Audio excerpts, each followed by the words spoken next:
ایک انسان کی بیوی بڑی چالاک تھی، بڑی ہوشیار اور بڑی دغاباز اور بڑی دھوکے باز۔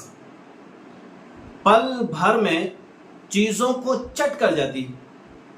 ایک دن اتفاق سے اس کے شوہر نے اس کو لا کر کے دیا تقریباً پون سیر گوشت، اور اتفاق سے اس کے گھر میں مہمان آ گئے۔ تو وہ بندہ بولا کہ ایسا کرنا، اس کو اچھے سے سالن بنا لو اور بنانے کے بعد مہمانوں کے لیے کھانا تیار کرو، تاکہ مہمان کھانا کھائیں گے اور کھانا تناول کرنے کے بعد یہاں سے روانگی اختیار کریں گے۔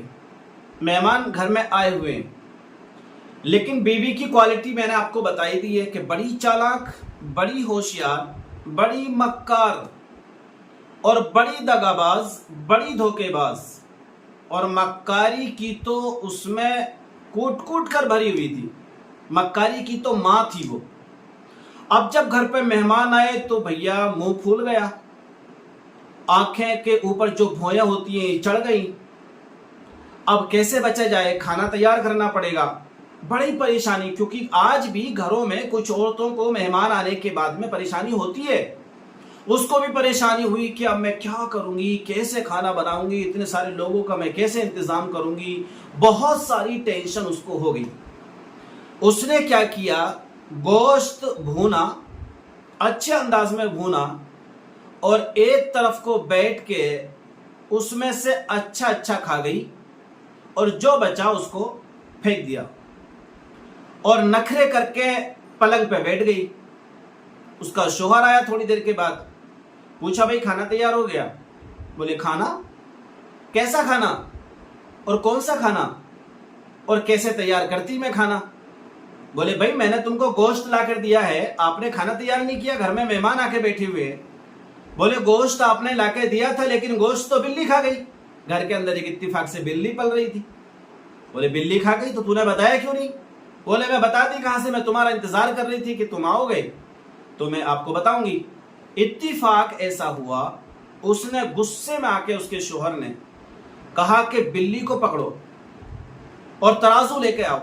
بلی کو پکڑا گیا، ترازو لایا گیا اور بلی کو ترازو پر تولا تو دیکھا کہ بلی کی ٹوٹل جو وزن تھا وہ پون سیر تھا۔ اب اس نے کہا کہ اگر بلی نے گوشت کھایا ہے تو پھر بلی کہاں ہے؟ پون سیر تو میں نے تجھے گوشت لا کر دیا تھا، اور اگر یہ گوشت ہے تو پھر بلی کہاں ہے؟ تو یہاں اس کی بیوی کی مکاری کھل کر کے سامنے آئی۔ پتا چلا کہ اس نے مکاری کے سبب گوشت کو بھوننے کے بعد میں اس نے اس کو کھا لیا اور انصر پارٹی لے کے پڑ گئی۔ تو پتا یہ چلتا ہے کہ گھر کی مکار بیوی، گھر کی مکار عورت، گھر کی شریک حیات اگر اس کے اندر دغا بازی آ جائے، وہ تمہاری عزت کو تار تار کر سکتی ہے۔ تبھی تو شرط یہ ہے کہ دونوں کا آپس میں اتفاق اتحاد سے مل کر کے رہنا، یہ ایک گھر چلانے کے لیے بہترین ذریعہ اور بہترین نمونہ ہے۔ جب تک آپس کی نا اتفاقیاں دور نہیں ہو سکتی نا، تب تک آپ کا گھر، آپ کا معاشرہ، آپ کے دوست، آپ کے احباب، آپ کے رشتہ دار آپ کے ساتھ میں شریک بھی نہیں ہو سکتے، اور آپ کی معاشرے میں عزت بھی نہیں ہو سکتی، جب تک کہ آپ دونوں صحیح معنوں میں صحیح نہ ہو جائیں۔ تو دیکھ لیا آپ نے مکار بیوی کی جو سزا ملنی تھی، اس کے شوہر نے اس کو دی بعد میں، لیکن اس نے اپنے شوہر کو 100 کے 100% ذلیل کرانے کی مہمانوں کے سامنے بھرپور کوشش کی۔